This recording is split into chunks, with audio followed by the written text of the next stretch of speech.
Então, pessoal, dando continuidade à teoria geral das provas, como havíamos conversado, vamos tratar agora da prova emprestada.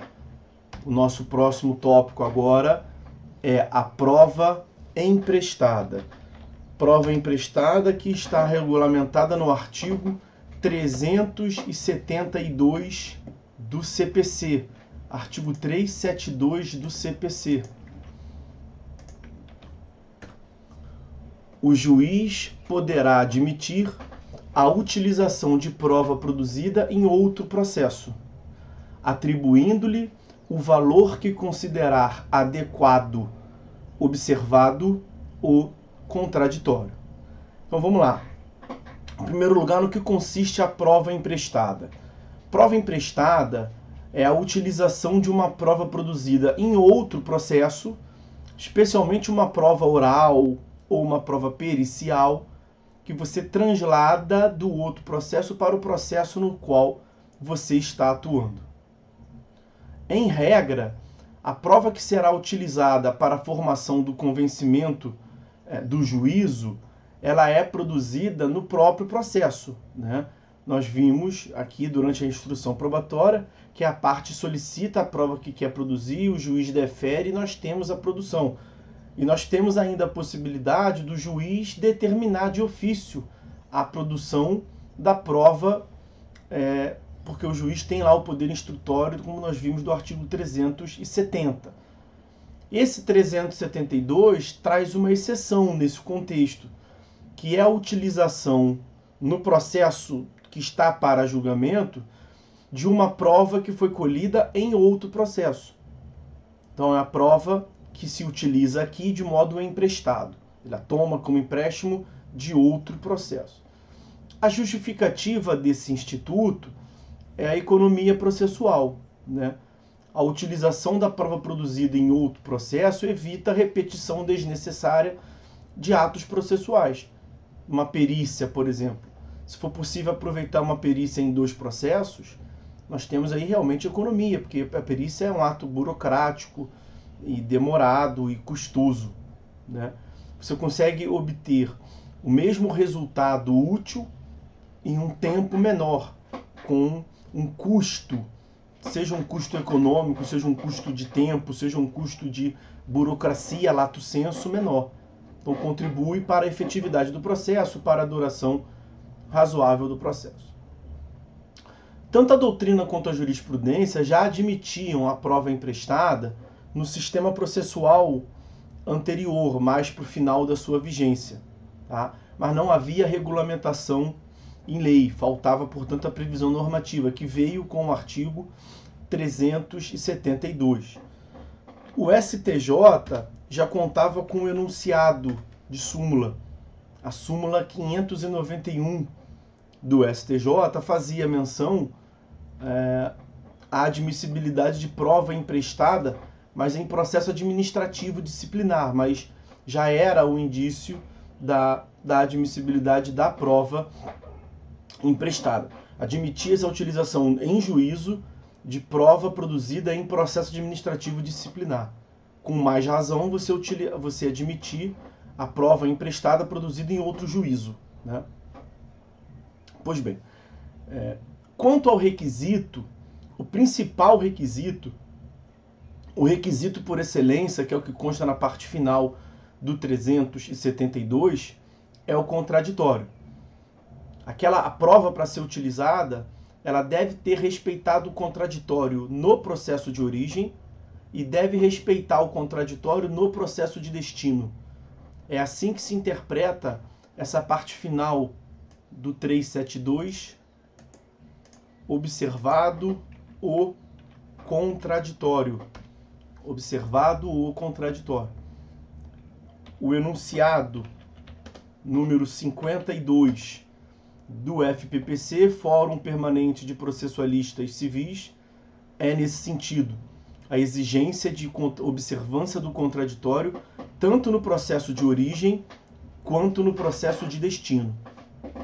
Agora, se exige-se o contraditório tanto na formação quanto na utilização da prova emprestada, não se exige de outra via a identidade subjetiva. O que seria a identidade subjetiva? Será que a utilização da prova emprestada no processo de destino somente poderia ser admitida se fossem as mesmas partes no processo de destino das partes do processo de origem? Então, as partes têm que ser idênticas, têm que ser as mesmas partes? E a resposta é não. Não precisam ser as mesmas partes nos dois polos, polo ativo e polo passivo. Então pode ser que um terceiro, pode ser que outrem aproveite prova produzida no outro processo do qual ele não participou. O que se exige é o quê? Que tenha sido observado contraditório em relação à parte em face de quem vai ser utilizada a prova. Então não há necessidade de observância de identidade das partes, mas uma das partes tem que ter participado dos dois processos, para que ela possa ter atuado em contraditório nos dois casos.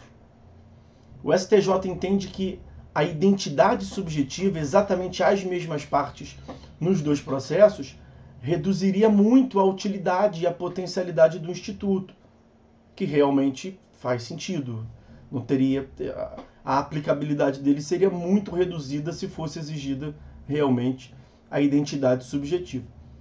Mas para a observância do contraditório nos processos de origem e de destino, como eu lhes disse, é necessário que a parte contra a qual se pretende utilizar a prova, ela tenha participado em contraditório tanto no processo de origem quanto no processo de destino. Quer ver um exemplo? Você imagina que haja um dano, um desastre ambiental, e o Ministério Público tenha proposto uma ação civil pública para fins de imposição de dano ambiental para o fundo ambiental. E lá nessa ação civil pública, uma ação coletiva do Ministério Público, foi produzida a prova pericial. O Ministério Público tem órgão técnico, e tem condições financeiras, arcou, sei lá, com a custa. O Ministério Público nem adianta as custas, então facilita ainda mais, ele tem órgão técnico. Então foi produzido todo um arcabouço probatório robusto e elevado de convencimento do juiz. E convenceu o juiz, a empresa veio a ser condenada na ação civil pública. Outras ações foram propostas decorrentes do mesmo fato, o dano ambiental, só que não propostas pelo Ministério Público. Pensem em ações indenizatórias propostas individualmente pelos pescadores, buscando lucros cessantes em razão do dano ambiental. Os pescadores utilizavam daquela região para colher o seu ganha-pão, o seu rendimento. E não puderam mais fazer por conta do dano ambiental provocado pela empresa. E foram a juízo, portanto, em face daquela mesma empresa. Não numa tutela coletiva, mas numa tutela individual, reparatória do seu lucro cessante. Para cada um dos pescadores produzir uma prova pericial é complicado, né? Muito complicado. Mas será que eles, pescadores, poderiam utilizar da prova pericial produzida no outro processo que demonstrou que o dano ambiental foi provocado pela empresa? Sim, pode. Tem um caso concreto, inclusive um lead case, que é nesse sentido. Então veja que aqui não há identidade subjetiva. No processo 1, Ministério Público versus empresa X. Nos outros processos, pescadores 1, 2, 3, 4, 5, 6, vários processos, versus empresa X. As partes não são exatamente as mesmas. No polo ativo mudou. Ministério Público, João, Cleobaldo, são vários autores distintos. Mas a prova sempre se direcionou e a empresa sempre participou em contraditório no processo, podendo influir e se manifestar quanto à utilização da prova. Tanto no processo de origem, onde a prova foi formada, quanto nos processos de destinos, onde elas foram utilizadas. Ok? Esse é um bom exemplo. E o último tópico dentro da prova emprestada é a valoração da prova. Vejam, naquele nosso exemplo, nesse exemplo que eu acabei de passar para os senhores, na ação originária, na ação civil pública, O juízo da ação civil pública teve seu convencimento formado, avaliou a prova. Lembra dos sistemas de valoração da prova? Do livre convencimento motivado? O juiz, que é o juízo natural da causa, recebeu a distribuição, vai ter que julgar, recebeu a perícia lá com os outros elementos, exerceu cognição, fundamentou e julgou, valorou. Quando a prova emprestada vai para o outro juízo, será que leva a prova emprestada com a cognição do outro juízo originário? Quer dizer, será que o juízo de destino está vinculado a valorar a prova como o juízo originário vinculou? Não, é evidente que não. O juízo de destino é livre para valorar a prova do seu modo, inclusive de modo destino do juízo originário. Ah, não penso do jeito daquele juízo lá não. Eu não extraio dessa perícia aqui a conclusão que ele extraiu, que foi a empresa que gerou o dano. Vai saber. Porque nós temos o sistema do livre convencimento motivado. Claro, desde que ele motive, fundamente a sua decisão, exponha as razões, ok. E aí as partes vão poder recorrer e vai para uma instância recursal. Veja, o juiz poderá admitir a utilização de prova produzida em outro processo, atribuindo-lhe o valor que considerar adequado. Então, no processo de destino, o juiz atribui à prova que vai receber e que foi produzida em outro processo o valor que ele, juiz de destino, reputar adequado. Ok? Então, sobre a prova emprestada, era isso que tínhamos para falar.